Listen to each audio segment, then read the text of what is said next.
नाही, आता आज तुमच्या सर्वांच्या माध्यमातूनच कळलं की ते कोणत्या तरी खाजगी रुग्णालयामध्ये ॲडमिट आहे, ICU मध्ये आहे आणि ICU मधनं ते इंटरव्ह्यू देऊन राहिलेले आहेत.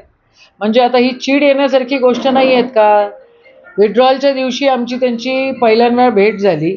त्यांना निवडणूक लढायची होती. ते आले आमच्यापाशी, त्यांनी घेतला बी फॉर्म, लावला आणि त्या ठिकाणी आता तेच ॲडमिट झालेत.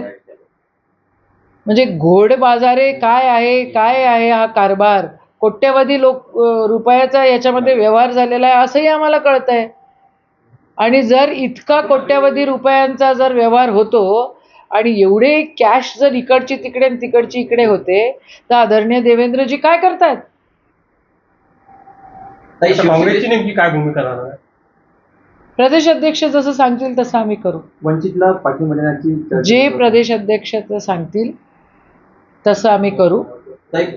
शिवसेनेचे मी बिलकुल हेमंत पाटलांच्या म्हणण्यावर मी दुजोरा देते. खरी गोष्ट आहे, ही निवडणूक जी आहे ही सामान्य कार्यकर्त्याची निवडणूक राहिलेलीच नाही आहे.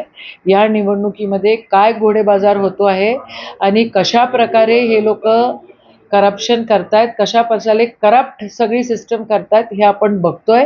या सगळ्या गोष्टीचा निषेधच या ठिकाणी आम्ही पण करतो. मॅनेजरची चर्चा पूर्ण राज्यभर होत आहे.